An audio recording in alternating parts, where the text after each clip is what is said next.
नमस्कार, मैं हूं आशीष त्रिपाठी। आपके साथ खबरों पर नजर डालेंगे सुपर 10 में फटाफट अंदाज में। और मैं हूं आपके साथ ऋतु ज्ञानवानी। शुरुआत करेंगे नेशनल सुपर 10 से। अमेरिका और मिस्र की यात्रा के बाद अब प्रधानमंत्री नरेंद्र मोदी लौटे भारत। रात 11:30 बजे पीएम का विमान दिल्ली के पालम एयरपोर्ट पर किया लैंड। बीजेपी के अध्यक्ष जेपी नड्डा ने किया स्वागत। बीजेपी दिल्ली के सभी 7 सांसदों ने किया ग्रैंड वेलकम। नड्डा ने पीएम नरेंद्र मोदी को ग्रैंड वेलकम दिया।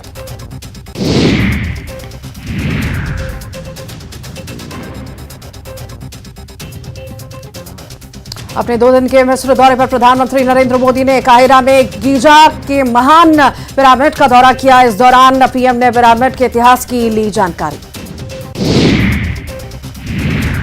मिस्र के राष्ट्रपति अब्देल फताह अल सीसी ने काहिरा में प्रधानमंत्री नरेंद्र मोदी को ऑर्डर ऑफ द नाइल पुरस्कार से सम्मानित किया। ऑर्डर ऑफ द नाइल मिस्र का सर्वोच्च राजकीय सम्मान है। इससे पहले पीएम मोदी ने राजधानी काहिरा में 11वीं सदी की अल हकीम मस्जिद का भी दौरा किया।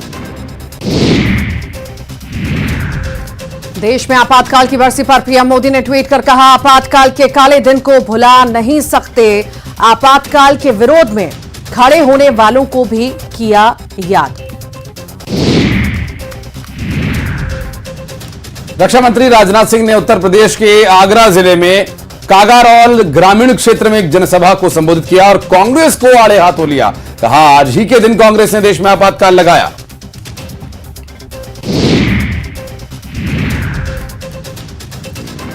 राजस्थान के दौरे पर बीजेपी के प्रबुद्ध सम्मेलन में हिस्सा लेने जयपुर आए केंद्रीय मंत्री पीयूष गोयल ने कहा, अशोक गहलोत कटघरे में खड़े हैं। उनका भ्रष्टाचार हर रोज उजागर हो रहा है। असम के कई इलाकों में कुदरत का रौद्र रूप। बाढ़ के चलते असम प्रभावित। असम में राहत और बचाव कार्य के लिए किया गया रेस्क्यू ऑपरेशन शुरू। राज्य सरकार के साथ केंद्र सरकार के सहयोग की भी बात आई सामने।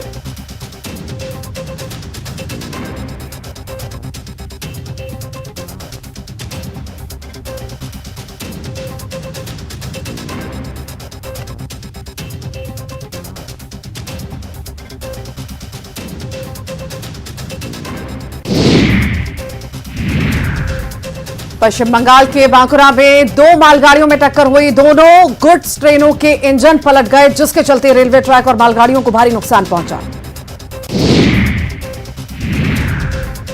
हरियाणा के पंचकुला में रविवार की सुबह घग्गर नदी में पुल प्रवाहित करने के लिए पहुंची एक महिला कार समेत बहने लगी। गनीमत यह रही कि महिला को फंसने के बाद वहां के स्थानीय लोगों ने बचाने के लिए प्रयास किया और रस्सी बांधकर कार को किसी तरह से रोका और उस कार में से महिला को बाहर निकाला गया। डरा देने वाली ये तस्वीरें सामने आई जो कि सोशल मीडिया पर काफी देखी गई हैं। खतरनाक रेस्क्यू ऑपरेशन का ये वीडियो देखने के बाद नदी नालों के आसपास बारिश के इस मौसम में न जाने की बात कही जा रही है प्रशासन की तरफ से। दरअसल फूल प्रवाहित करने के लिए यहां पर महिला पहुंची थी और बिल्कुल नदी के किनारे तक वो गाड़ी ले गई, जिसमें एक लापरवाही का मामला सामने आया और ऐसे में इस लापरवाही का हर्जाना भुगतना पड़ सकता था। हालांकि मौके पर मौजूद लोगों ने वक्त रहते हुए सूझबूझ का परिचय देते हुए यहां पर इस रेस्क्यू ऑपरेशन को अंजाम दिया और खतरनाक वीडियो सामने आने के बाद इस बारे में प्रशासन की तरफ से चेतावनी जारी की गई है कि मानसून के समय में पहाड़ों में जो बारिश होती है उसके तेज बहाव के चलते इस तरह की खतरनाक स्थिति बन सकती है। इसके लिए आप नदी नालों के आसपास अपने वाहन या खुद भी न जाएं, उससे उचित दूरी बनाकर रखें। और यह वीडियो काफी डरा देने वाला खतरनाक रेस्क्यू ऑपरेशन का यह वीडियो सामने आया। हैरतअंगेज इस वीडियो को देखकर सीख लेने की जरूरत है। हालांकि वक्त रहते उस महिला को बचाने के लिए किए गए प्रयास को सराहनीय माना जा सकता है, लेकिन लापरवाही भी यहां पर है कि नदी के किनारे तक आपको गाड़ी लेकर जाने की आवश्यकता नहीं। इसके लिए आपको प्रयास करना होगा और लोगों को जागरूक होना होगा।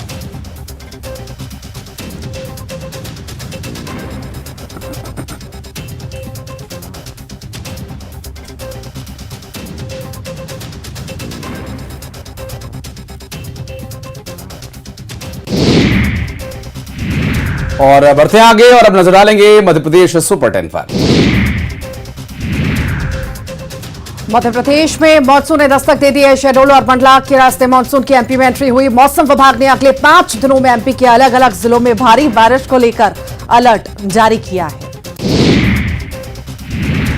चुनावी साल में भिंड में कांग्रेस को करारा झटका। नेता प्रतिपक्ष गोविंद सिंह के विधानसभा क्षेत्र में 50 से अधिक कांग्रेस के कार्यकर्ताओं ने कांग्रेस का साथ छोड़ बीजेपी ज्वाइन की। बीजेपी के प्रदेश उपाध्यक्ष मुकेश चतुर्वेदी कांग्रेस कार्यकर्ताओं को बीजेपी ज्वाइन कराने पहुंचे। चुनावी साल है, नेताओं की जुबान पर बेलगाम होती जा रही है। छतरपुर में कांग्रेस के प्रदर्शन के दौरान जिला उपाध्यक्ष राकेश सिंह ने बीजेपी के नेताओं को गालियां दे दी। अब कांग्रेस नेता का यह वीडियो सोशल मीडिया पर तेजी से वायरल हो रहा है। श्योपुर में दबंगों के बुलंद हौसले, मंदिर की जमीन पर कब्जा जमाने के लिए दबंगों ने महिला और उसकी बेटी के साथ मारपीट की और इस दौरान बीच बचाव करने आए सरपंच पर भी दबंगों ने कुल्हाड़ी से हमला कर दिया। पुलिस ने पीड़ितों पर ही मामला दर्ज कर दिया। बीजेपी के राष्ट्रीय महासचिव कैलाश विजयवर्गीय इंदौर पहुंचे, जहां उन्होंने इंदौर की मशहूर सबसे खराब चाय की दुकान पर पहुंच गए, जहां चाय पी। कहा कि ये खराब चाय सबसे स्वादिष्ट चाय है, इससे स्वादिष्ट चाय नहीं हो सकती। कैलाश विजयवर्गीय जगन्नाथ रथ यात्रा में शामिल होने राजमोहल्ला पहुंचे थे। इसी दौरान भी इस खराब चाय की दुकान पर पहुंचे और यहां उन्होंने न केवल चाय की चुस्की ली बल्कि खराब नमकीन का भी स्वाद चखा। प्रदेश में मानसून की दस्तक के साथ ही प्रदेश के कृषि मंत्री और किसान नेता कमल पटेल ने हरदा में खेत में पहुंचकर सोयाबीन की फसल की बुआई शुरू की। खुद किसान मंत्री पटेल ट्रैक्टर चलाते नजर आए और खेती किसानी का संदेश दिया। उज्जैन में महाकाल मंदिर के गर्भगृह में श्रद्धालुओं के प्रवेश पर रोक रहेगी। जुलाई से सितंबर महीने तक गर्भगृह में प्रवेश पर रोक लगाई गई है। सावन महीने को देखते हुए यह फैसला किया गया है। मंदिर प्रबंधन की बैठक में यह फैसला हुआ। तो वहीं 11 जुलाई से उज्जैन वासियों को मंदिर में अलग से एंट्री मिलेगी।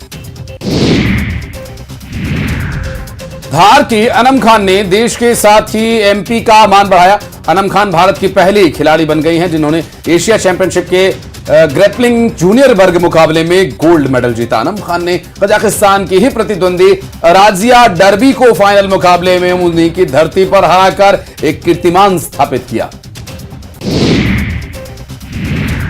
वैसे तो इंदौर की पहचान सफाई के साथ साथ यहां के लोगों के अतिथि सत्कार को लेकर भी है, लेकिन कुछ लोग इसमें दाग भी लगा रहे हैं। ऐसा ही एक मामला इंदौर के रेलवे स्टेशन पर देखने को मिला, जहां एक बुकिंग क्लर्क नशे की हालत में लोगों से बातचीत करते नजर आया। दरअसल इंदौर रेलवे स्टेशन के प्लेटफॉर्म नंबर 4 के टिकट खिड़की पर नशे में धुत होकर टिकट बांट रहा था। वो शराब पीकर काउंटर पर बैठा था और नशे में इतना चूर था कि ठीक से बातचीत भी नहीं कर पा रहा था। और आइए बारी है छत्तीसगढ़ सुपर 10 की। सुकमा को सीएम भूपेश बघेल ने दी 303 करोड़ रुपए की सौगात। वर्चुअली सीएम भूपेश बघेल ने 303 करोड़ रुपए के विकास कार्यों का लोकार्पण और भूमि पूजन किया। मुख्यमंत्री ने इस अवसर पर रामाराम में प्रदेश के पहले रॉक गार्डन का शुभारंभ किया। रायपुर में आचार्य प्रमोद कृष्णम ने कहा कि छत्तीसगढ़ में एक बार फिर से कांग्रेस की सरकार बनेगी। उन्होंने कहा कि कांग्रेस पार्टी ने हमेशा देश की सेवा की है। छत्तीसगढ़ के लोग प्रदेश सरकार के काम से संतुष्ट हैं, इसीलिए यहां फिर से कांग्रेस की सरकार बनेगी। पार्टी के सभी लोग एकजुट होकर चुनाव लड़ेंगे और प्रदेश में फिर से कांग्रेस की सरकार बनाएंगे। रायपुर में कांग्रेस के वरिष्ठ नेता आचार्य प्रमोद कृष्णम ने प्रधानमंत्री नरेंद्र मोदी को लेकर कहा कि अगर विदेश में उनका स्वागत होता है तो इससे प्रत्येक भारतीय को खुश होना चाहिए। पीएम मोदी जब देश के बाहर जाते हैं तब वो बीजेपी के रिप्रेजेंटेटिव नहीं बल्कि देश के रिप्रेजेंटेटिव होते हैं और भाजपा से जोड़कर देखना यह तथ्यहीन है और गलत है। मानसिक दिवालियापन का यह प्रतीक है। रायपुर में बीजेपी महिला मोर्चा की महत्वपूर्ण बैठक हुई, जिसमें राज्य सरकार के खिलाफ रणनीति बनाई गई। केंद्र सरकार की योजना को बताने के साथ साथ राज्य की विफलताओं को आम महिलाओं तक ले जाने के लिए विशेष चुनावी रणनीति बनाई जा रही है। बीजेपी प्रदेश अध्यक्ष अरुण साहब ने कहा कि आने वाले दिनों में राष्ट्रीय महिला मोर्चा के पदाधिकारियों का भी दौरा छत्तीसगढ़ में होगा। छत्तीसगढ़ में धर्मांतरण को लेकर मंत्री कवासी लखमा के बयान के बाद बीजेपी ने कांग्रेस पर निशाना साधा। धर्मांतरण के मुद्दे पर पूर्व मंत्री केदार कश्यप ने कवासी लखमा को चुनौती दी। उन्होंने कहा कि उनको इस्तीफा दे देना चाहिए। वहीं बीजेपी के बयान पर शिक्षा मंत्री प्रेमसाय सिंह टेकाम ने बीजेपी पर पलटवार किया। उन्होंने कहा कि 15 वर्षों में बीजेपी के शासनकाल में सबसे ज्यादा धर्मांतरण हुआ। सरकार के पास इसका रिकॉर्ड है। पूर्व मुख्यमंत्री डॉक्टर रमन सिंह अपने एक दौरे पर राजनांदगांव पहुंचे थे, जहां शहर के एक निजी होटल में उन्होंने केंद्र की नरेंद्र मोदी सरकार के 9 साल पूरे होने पर विभिन्न योजनाओं के संबंध में चर्चा करने के साथ ही प्रदेश सरकार पर जमकर निशाना साधा। रमन सिंह ने प्रदेश सरकार पर घोषणा पत्र में किए गए वादों को पूरा नहीं करने का भी आरोप लगाया। जगदलपुर के दौरे पर पहुंचे स्वास्थ्य मंत्री टीएस सिंहदेव ने कहा कि चुनाव को हल्के में नहीं ले सकते, सभी सीटों पर मुकाबला होगा और इसके लिए सभी को कड़ी मेहनत करनी पड़ेगी। धमतरी शहर की साफ सफाई की जिम्मेदारी नगर निगम पर है, लेकिन धमतरी नगर निगम का अपना दफ्तर ही गंदगी से फटा हुआ है। निगम के अंदर जाते ही सामने गांधी जी की फोटो लगी है, गांधी जी के नाम पर ही सफाई का अभियान भी है और यहां गांधी की फोटो पर ही धूल की मोटी परत जमी है। जगह जगह पान गुटखे की पीक दिखाई देती है। विश्व हिंदू परिषद केंद्रीय प्रबंधन समिति की बैठक में छत्तीसगढ़ में लगातार चर्चा हुई और समितियों के द्वारा कई निर्णय लिए गए। बजरंग दल पर प्रतिबंध के सवाल पर परिषद के पदाधिकारी ने कहा, बजरंग दल अपने दम पर और अपने कानून के दायरे में रहकर काम करता है, प्रतिबंध लगाने के अधिकार केंद्र सरकार को हैं। बलौदा बाजार में नगर पालिका के काम से लोग परेशान हैं। अधिकारियों के मौके पर मौजूद नहीं होने से ठेकेदार मनमानी करके लोगों को परेशान कर रहे हैं। ठेकेदार नाली खुदाई के बाद मलबा सड़क पर छोड़कर चले जा रहे हैं। वार्ड की पार्षद सविता प्रदीप साहू ने नगर पालिका के ठेकेदार के काम को लेकर कई बार शिकायत की। उनका कहना है कि वो कई बार नगर पालिका के जिम्मेदार अधिकारी को शिकायत कर चुकी है, पर ध्यान नहीं दिया जा रहा। और अब खेल जगत की खबरों पर नजर डालेंगे स्पोर्ट्स सुपर 10 में। बुमराह की वापसी को लेकर रवि शास्त्री का बयान सामने आया। उनका कहना है कि जसप्रीत की वापसी में जल्दबाजी नहीं करनी चाहिए। शास्त्री ने पाकिस्तान के गेंदबाज शाहीन अफरीदी का उदाहरण देते हुए बात कही। जसप्रीत बुमराह पिछले साल सितंबर से पीठ की चोट के कारण टीम से बाहर है। क्रिकेट वर्ल्ड कप क्वालिफायर रोमांचक हो चला है। जिम्बाब्वे ने वेस्टइंडीज को 33 रन से हरा दिया। वहीं ग्रुप ए के अन्य मुकाबले में नीदरलैंड्स ने नेपाल को हराकर सुपर 6 स्टेज में क्वालिफाई कर लिया और इस हार के साथ नेपाल की टीम यूएसए के साथ एलिमिनेट हो गई है और ग्रुप ए में जिम्बाब्वे नीदरलैंड्स के साथ वेस्टइंडीज ने भी अगले राउंड में क्वालिफाई कर लिया है। वर्ल्ड टेबल टेनिस में सुतीर्था मुखर्जी और अयहिका मुखर्जी की भारतीय महिला युगल जोड़ी ने WTT कंटेंडर का खिताब जीता है। जोड़ी ने जापान की मियो किहारा और मेवा हारी मोटो को हराकर खिताब जीता। जोड़ी ने कोरिया की शिन यूबिन और जियोन जिही की जोड़ी को हराकर फाइनल में जगह बनाई थी। एसएएफ चैंपियनशिप में जीत के साथ आगाज करने के बाद भारतीय फुटबॉल टीम ने अपने दूसरे मैच में नेपाल को 2-0 से मात दी। भारत की तरफ से सुनील छेत्री और महेश ने गोल दागे और इस जीत के साथ ही भारतीय टीम सेमीफाइनल्स में पहुंच गई है। अंक तालिका में भारत का दूसरा स्थान है और इस मैच में भारत ने दोनों गोल दूसरे हाफ में किए। इंग्लैंड और ऑस्ट्रेलिया महिला क्रिकेट टीम के बीच एशेज सीरीज का एकमात्र टेस्ट खेला जा रहा है। इंग्लैंड की तरफ से टैमी ब्यूमोंट का बल्ला जमकर चला। टैमी ने दोहरा शतक जड़कर इतिहास रच दिया। टैमी ब्यूमोंट में ये कारनामा करने वाली इंग्लैंड की पहली क्रिकेटर बनी है। भारतीय पहलवान विनेश, साक्षी और बजरंग का कहना है कि आंदोलन अभी खत्म नहीं हुआ है। उन्होंने आगे कहा कि चार्जशीट की कॉपी का इंतजार पहलवान कर रहे हैं। ब्रजभूषण को जेल भिजवाने की मांग पर पहलवान अड़े हुए हैं। पहलवानों ने यह साफ कर दिया कि उन्होंने ट्रायल में छूट नहीं मांगी है।